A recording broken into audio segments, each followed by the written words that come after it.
नमस्कार दोस्तों, कासन स्टडी के ऑनलाइन क्लासेज में आप सभी का स्वागत है। दोस्तों, जैसा कि आप सभी को मालूम है कि हाल ही में यूपीपीसीएल टीजी 2 का एग्ज़ाम होने वाला है और कंप्यूटर के सेशन में पास होना ज़रूरी है। तो दोस्तों, यहाँ पर हम आईटीआई इलेक्ट्रीशियन यहाँ पर हम प्रीवियस ईयर्स के कुछ इम्पॉर्टेंट कंप्यूटर के क्वेश्चन लेकर के आए हैं जो बहुत इंपॉर्टेंट है। तो जो भी दोस्त अभी तक चैनल को सब्सक्राइब नहीं किए हैं, चैनल को सब्सक्राइब कर लें और अगर ये क्लासेज आपको पसंद आता है तो लाइक ज़रूर करिएगा। चलिए दोस्तों, शुरू करते हैं। आज के अपने पहले क्वेश्चन पर चलते हैं। आज का हमारा पहला क्वेश्चन देखिए क्या कह रहा है। आज का हमारा पहला क्वेश्चन कह रहा है कि निम्न में से किसका उपयोग दूसरी पीढ़ी के कंप्यूटर में किया जाता है। हम किसका प्रयोग दूसरी पीढ़ी के कंप्यूटर में करते हैं, तो क्या बताओगे कि ट्रांजिस्टर का यूज करते हैं। ऑप्शन नंबर बी सही हो जाएगा। अगला क्वेश्चन ध्यान देते हैं। अगला क्वेश्चन यहाँ पर कह रहा है निम्नलिखित में से कौन वेब सर्वर पर संग्रहित होते हैं तथा इनमें टेक्स्ट, ग्राफिक, ऑडियो, वीडियो और हाइपरलिंक सहित जानकारी का बहुत बड़ा भाग निहित होता है। तो वो किस में निहित होता है, आपको इसका आंसर बताना है। तो क्या बताओगे, वेब पेज में होता है। ऑप्शन नंबर डी सही हो जाएगा। अगला क्वेश्चन ध्यान देते हैं। अगला क्वेश्चन यहाँ पर कह रहा है कि निम्नलिखित में से किस माइक्रोसॉफ्ट एक्सेल फंक्शन का उपयोग श्रीलंकी रेंज में मौजूद संख्यात्मक प्रविष्टियों की संख्या को गिनने में किया जाता है। तो किसका यूज करते हैं, आपको ये बताना है। तो क्या बताओगे, काउंट का यूज करते हैं। ऑप्शन नंबर ए सही हो जाएगा। अगला क्वेश्चन ध्यान देते हैं। अगला क्वेश्चन यहाँ पर कह रहा है निम्नलिखित में से कौन सा लाइनक्स ऑपरेटिंग सिस्टम का विशेषता है। तो यहाँ पर लाइनक्स ऑपरेटिंग सिस्टम की विशेषता बताना है, इसमें से कौन सा है। तो इसमें राइट आंसर क्या हो जाएगा, बताओगे मल्टी यूजर और मल्टीटास्किंग होती है। ऑप्शन नंबर बी सही हो जाएगा। अगला क्वेश्चन ध्यान देते हैं। अगला क्वेश्चन यहाँ पर कह रहा है उस नेटवर्क के कॉन्फ़िगरेशन को क्या कहते हैं जिसमें एक केंद्रीय कंप्यूटर के मध्य से सभी डेटा जानकारी पारित होती है, उसे क्या कहते हैं, आपको ये बताना है। तो इसमें राइट आंसर हो जाएगा स्टार नेटवर्क कहते हैं। अगला क्वेश्चन ध्यान देते हैं। अगला क्वेश्चन यहाँ पर कह रहा है कि पावर पॉइंट स्लाइड विषय का परिचय देता है और संपूर्ण प्रोजेक्टेशन के लिए एक टोन सेट करता है, उसे क्या कहते हैं। तो उसमें यहाँ पर फिलिंग द ब्लैंक्स था, यहाँ पर क्या भर दोगे, कहोगे उसे टाइटल कहते हैं। ऑप्शन नंबर सी सही हो जाएगा। अगला क्वेश्चन ध्यान देते हैं। कह रहा है कि द्विआधारी संख्यात्मक प्रणाली, जिसे हम बाइनरी नंबर सिस्टम कहते हैं, में एक बाइट द्वारा कितनी अलग अलग संख्याओं को निरूपित किया जा सकता है। तो इसमें राइट आंसर क्या बताओगे, इसमें कहोगे कि 256। ऑप्शन नंबर डी सही हो जाएगा। अगला क्वेश्चन ध्यान देते हैं। अगला क्वेश्चन यहाँ पर कह रहा है निम्नलिखित में से कौन सा ऑपरेटिंग सिस्टम का मूल कार्य नहीं है। इसमें बताना है कौन सा ऑपरेटिंग सिस्टम का मूल कार्य नहीं है। तो क्या बताओगे, डेटाबेस मैनेजमेंट ये नहीं है, बाकी ऊपर के तीनों हैं। अगला क्वेश्चन ध्यान देते हैं। अगला क्वेश्चन यहाँ पर कह रहा है कि निम्नलिखित में से कौन सा शॉर्टकट MS वर्ड में एक नया ब्लैक डॉक्यूमेंट विंडोज खोलता है, उसे क्या कहते हैं। तो क्या बताओगे, Ctrl+N दाबने से खुल जाता है। ऑप्शन नंबर ए सही हो जाएगा। अगला क्वेश्चन ध्यान देते हैं। एक वर्ड प्रोसेसिंग में फॉन्ट विकल्प का उपयोग करके क्या नहीं ज्ञात किया जा सकता है। इसमें से ये बताना है कौन सा हम नहीं कर सकते हैं। तो इसमें राइट आंसर क्या बताओगे, कहोगे फॉन्ट की चौड़ाई बदलना, इसको हम नहीं कर सकते हैं, बाकी सब कुछ कर सकते हैं। अगला क्वेश्चन ध्यान देते हैं। अगला क्वेश्चन यहाँ पर कह रहा है कि प्रोजेक्टेशन स्लाइड को प्रिंट करने के लिए कौन सा विकल्प उपलब्ध नहीं है। आपको इसका राइट आंसर बताना है, बताओगे स्लाइड मास्टर कहते हैं। ऑप्शन नंबर सी सही हो जाएगा। अगला क्वेश्चन यहाँ पर ध्यान देते हैं। अगला क्वेश्चन कह रहा है कि ऑपरेटिंग सिस्टम में है जो हार्डवेयर के उपयोग को नियंत्रित और समन्वित करता है, उसे क्या कहते हैं। मतलब जो फिलिंग द ब्लैंक्स है वहाँ पर क्या भरेंगे, बताओगे सिस्टम सॉफ्टवेयर फिलिंग कर देंगे। अगला क्वेश्चन ध्यान देते हैं। अगला क्वेश्चन यहाँ पर कह रहा है किसी डॉक्यूमेंट में सिलेक्ट किए गए वाक्य को कॉपी करने और उस डॉक्यूमेंट को अलग अलग हिस्से में पेस्ट करने की कमांड का सही क्रम क्या है। तो इसमें राइट आंसर क्या बताओगे, Ctrl+C + Ctrl+V, Ctrl+C हो जाएगा और Ctrl+V हो जाएगा। ऑप्शन नंबर डी सही हो जाएगा। अगला क्वेश्चन ध्यान देते हैं। कह रहा है कंप्यूटर की किस पीढ़ी में किसी परिपथ के लिए वैक्यूम ट्यूब का उपयोग करते हैं। तो वैक्यूम ट्यूब का उपयोग किस पीढ़ी में करते हैं, बताओगे प्रथम पीढ़ी में। ऑप्शन नंबर ए सही हो जाएगा, ऑप्शन नंबर सी सही हो जाएगा। अगला क्वेश्चन ध्यान देते हैं। कह रहा है कि इंटरनेट आर्किटेक्चर इस सामान्य विचार पर आधारित है, सभी नेटवर्क एकल पैकेट प्रकार को ले जाने की हिस्सा बनाता है। एक विशिष्ट फॉर्मेट जिसे डॉट डॉट कहते हैं तो उसे क्या कहते हैं? तो राइट आंसर क्या बताओगे? इंटरनेट प्रोटोकॉल कहते हैं। अगला क्वेश्चन ध्यान देते हैं। अगला क्वेश्चन यहाँ पर कह रहा है कि फैंट, पैराग्राफ, बुलेट प्रूफ और नंबरिंग और चेंज केस जैसे विकल्प वर्ड प्रोसेसिंग सॉफ्टवेयर में मेनू बार के किस विकल्प में मौजूद होता है? तो किस में मौजूद होता है? इसमें राइट आंसर क्या हो जाएगा बताओगे? फॉर्मेट में होता है। ऑप्शन नंबर सी सही हो जाएगा। अगला क्वेश्चन की बात करते हैं। अगला क्वेश्चन यहाँ पर कह रहा है कि रिपोर्ट लिखने हेतु एक नई फाइल खोलने के लिए निम्नलिखित में से किस विकल्प का उपयोग किया जाता है? तो किस विकल्प का यूज करते हैं बताओगे? न्यू डॉक्यूमेंट्स का यूज करते हैं। ऑप्शन नंबर सी सही हो जाएगा। अगला क्वेश्चन ध्यान देते हैं। अगला क्वेश्चन यहाँ पर कह रहा है कि वर्ड प्रोसेसिंग के पैराग्राफ डायलॉग बॉक्स में निम्न में से कौन सा विकल्प उपलब्ध नहीं होता?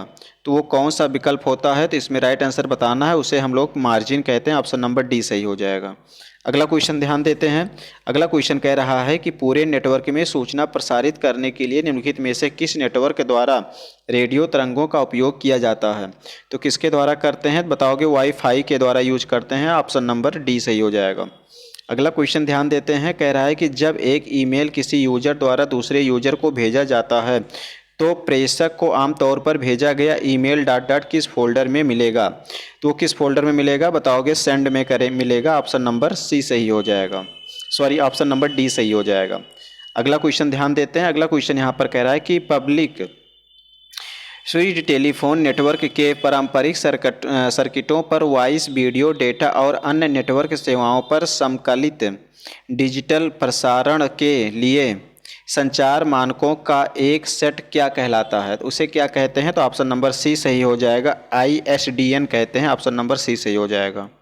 अगला क्वेश्चन ध्यान देते हैं। अगला क्वेश्चन कह रहा है कि GUI का पूर्ण विस्तारित रूप क्या है? GUI का पूर्ण विस्तारित रूप क्या है? तो इसमें राइट आंसर क्या बताओगे? Graphical user interface. Option number C सही हो जाएगा। अगला क्वेश्चन ध्यान देते हैं। अगला क्वेश्चन यहाँ पर कह रहा है वर्ड प्रोसेसिंग के विकल्प सेव द्वारा हम डॉट डॉट सबसे उपयुक्त विकल्प इसमें से कौन सा है? तो इसके आगे क्या भर देंगे? हम क्या करते हैं? तो इसमें राइट आंसर हो जाएगा बताओगे? फाइल को उसके वर्तमान नाम से ही सेव करते हैं लेकिन खुली हुई फाइल रहती है। अगला क्वेश्चन ध्यान देते हैं। अगला क्वेश्चन कह रहा है कि स्प्रेडशीट फाइल के लिए निम्नलिखित में से किस फाइल एक्सटेंशन का उपयोग किया जाता है? तो किस फाइल का यूज करते हैं? तो इसमें राइट आंसर क्या बताओगे? ऑप्शन नंबर ए सही हो जाएगा। अगला क्वेश्चन ध्यान देते हैं। अगला क्वेश्चन कह रहा है कि एक टेबल में एक पंक्ति और एक स्तंभ के प्रच्छेदन को डॉट डॉट कहा जाता है। के प्रच्छेदन को क्या कहते हैं? तो ऑप्शन नंबर ए सही हो जाएगा। उसे हम लोग सेल कहते हैं। अगला क्वेश्चन ध्यान देते हैं। अगला क्वेश्चन यहाँ पर कह रहा है कि दुनिया के 5 सबसे अधिक आबादी वाले देशों में वर्ष 1920 से वर्ष 2020 तक परिवर्तन को प्रदर्शित करने के लिए सबसे उपयुक्त चार्ट कौन सा है? तो सबसे उपयुक्त चार्ट इसमें से कौन सा है उसे बताओगे? लाइन होता है। ऑप्शन नंबर बी सही हो जाएगा। अगला क्वेश्चन ध्यान देते हैं। अगला क्वेश्चन कह रहा है कि ईमेल का उपयोग करके फाइल अटैचमेंट भेजने के बारे में कौन सा कथन गलत है? तो इसमें आपको ये बताना है कौन सा कथन गलत है। बताओगे? वर्ड डॉक्यूमेंट और स्प्रेडशीट फाइल को एक ईमेल में अटैच के रूप में नहीं भेजा जा सकता है। ऑप्शन नंबर ए सही हो जाएगा। अगला क्वेश्चन ध्यान देते हैं। अगला क्वेश्चन यहाँ पर कह रहा है कि एक स्प्रेडशीट सॉफ्टवेयर के संबंध में निम्नलिखित में से कौन सा कथन गलत है? तो इसमें आपको ये बताना है कौन सा कथन गलत है। तो ऑप्शन नंबर डी देखिए, कह रहा है डिलीट किया गया वर्कशीट रिसाइकिल बिन में चला जाता है तथा वर्कशीट को सेव करने से पहले पुनर्प्राप्त किया जा सकता है। ऑप्शन नंबर डी सही हो जाएगा। अगला क्वेश्चन यहाँ पर ध्यान देते हैं। अगला क्वेश्चन यहाँ पर कह रहा है कि एक स्प्रेडशीट की एक सेल में इटैलिक्स प्रारूप में उत्तर क्षेत्र का लेबल होता है। तो यहाँ पर राइट आंसर क्या हो जाएगा? क्वेश्चन एक बार फिर से समझ लीजिए। कह रहा है कि एक स्प्रेडशीट की एक सेल में इटैलिक्स प्रारूप में उत्तर क्षेत्र का लेबल होता है। निम्नलिखित में से कौन सा कमांड इटैलिक्स प्रारूप को सामान्य मोड पर बदल देगी? तो वो कौन सा होगा? तो इसमें राइट आंसर क्या बताओगे? Ctrl+I हो जाएगा। ऑप्शन नंबर डी सही हो जाएगा।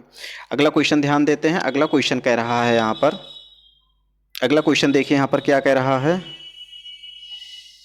कि जब टेक्स्ट क्वार्टरल 1 स्प्रेडशीट की खाली सेल में प्रविष्टियां किया जाता है तो टेक्स्ट डॉट डॉट किया जाता है, तो कौन सा टेक्स्ट करते हैं? तो ऑप्शन नंबर यहाँ पर डी सही हो जाएगा, उससे हम लोग लेफ्ट एलाइड कहते हैं, ऑप्शन नंबर डी सही हो जाएगा। अगला क्वेश्चन कह रहा है कि यहाँ पर HTTP का पूरा नाम बताना है, तो HTTP का पूरा नाम क्या होता है? तो क्या बताओगे? Hyper text transfer protocol, option number D सही हो जाएगा। अगला क्वेश्चन ध्यान देते हैं। अगला क्वेश्चन यहाँ पर कह रहा है कि विंडोज एवं डॉट डॉट विकल्प के तहत विकल्प का उपयोग करके कीबोर्ड को नियंत्रित और अनुकूलित किया जा सकता है, तो इसमें राइट आंसर क्या हो जाएगा? तो इसमें राइट आंसर क्या बताओगे? कहोगे कंट्रोल पैनल हो रहेगा, ऑप्शन नंबर डी सही हो जाएगा। अगला क्वेश्चन ध्यान देते हैं। अगला क्वेश्चन यहाँ पर कह रहा है कि निम्नलिखित में से कौन सा कथन इंटरनेट के संबंध में गलत है? तो आपको ये बताना है कि इसमें से कौन, जैसा कि यहाँ पर चारों विकल्प दिए गया है, इसमें ये बताना है कौन सा गलत है। तो इसमें क्या बताओगे? इंटरनेट का स्वामित्व तो संयुक्त राष्ट्र के पास है, ये गलत है, बाकी ए, सी और डी सही हैं। अगला क्वेश्चन ध्यान देते हैं। अगला क्वेश्चन यहाँ पर कह रहा है गूगल और डकडकगो में क्या समानता है? तो इसमें आपको समानता बतानी है, तो इसमें क्या हो जाएगा? कहोगे ये दोनों एक प्रकार के सर्च इंजन होते हैं, ऑप्शन नंबर डी सही हो जाएगा। अगला क्वेश्चन यहाँ पर ध्यान देते हैं। कह रहा है कि माइक्रोसॉफ्ट एक्सेस वर्कशीट की किसी सेल में मान दर्ज करते समय प्रविष्टियां को रद्द करने के लिए किस कुंजी का यूज करते हैं? तो कुंजी कौन सी होती है? तो क्या बताओगे कि ESC होती है, ऑप्शन नंबर सी सही हो जाएगा। अगला क्वेश्चन ध्यान देते हैं। कह रहा है कि माइक्रोसॉफ्ट एक्सेल में नाम बॉक्स में डॉट डॉट सेल का पता प्रदर्शित करते हैं, तो वो कौन सा होता है? आपको ये बताना है, तो क्या बताओगे? सक्रिय होते हैं, ऑप्शन नंबर सी सही हो जाएगा। अगला क्वेश्चन यहाँ पर ध्यान देते हैं। कह रहा है कि CPU द्वारा निष्पादित प्रोग्राम और डेटा निम्नलिखित में से कौन स्टोर करता है? आपको ये बताना है कि इसे कौन स्टोर करता है, जैसे प्राइमरी, सेकेंडरी, तृतीय, गौड़, इसमें से बताना है। तो इसमें राइट आंसर क्या बताओगे? कि जो प्राइमरी मेमोरी होती है वो स्टोर कर लेती है। अगला क्वेश्चन यहाँ पर ध्यान देते हैं। अगला क्वेश्चन यहाँ पर ध्यान देते हैं। कह रहा है कि डेटा प्रतिनिधित्व के संबंध में ASCII का मतलब क्या है? इसका आपको फुल फॉर्म बतानी है, तो क्या बताओगे? सूचना के आदान प्रदान के लिए अमेरिकन नामक कोड है ये। अगला क्वेश्चन ध्यान देते हैं। अगला क्वेश्चन यहाँ पर कह रहा है निम्नलिखित में से कौन सा विंडोज ऑपरेटिंग सिस्टम से संबंधित नहीं है? तो इसमें कौन सा है? तो इसमें राइट आंसर क्या बताओगे? ओपन सोर्स होता है, ऑप्शन नंबर सी सही हो जाएगा। अगला क्वेश्चन ध्यान देते हैं। अगला क्वेश्चन यहाँ पर कह रहा है कि माइक्रोसॉफ्ट एक्सेल में जब कोई नई वर्कशीट खोली जाती है तो हम कौन सा डिफ़ॉल्ट सेल डिफ़ॉल्ट के रूप में सक्रिय होता है? आपको ये बताना है, तो बताओगे क्या? कि A1 फाइल होते हैं, ऑप्शन नंबर सी सही हो जाएगा। तो दोस्तों, जैसा कि हम 40 क्वेश्चन का सेशन आपको करवा रहे हैं, तो जैसा कि हम इसमें 40 क्वेश्चन करवा चुके हैं, तो जिन दोस्तों को ये क्लासेस पसंद आया है तो वो लाइक ज़रूर करिएगा, और जो बच्चे अभी तक चैनल को सब्सक्राइब नहीं किए हैं, चैनल को सब्सक्राइब ज़रूर करिएगा। इसी के साथ में ये सेशन यहीं पर समाप्त करते हैं। अगले सेशन में पुनः मिलेंगे। नमस्कार।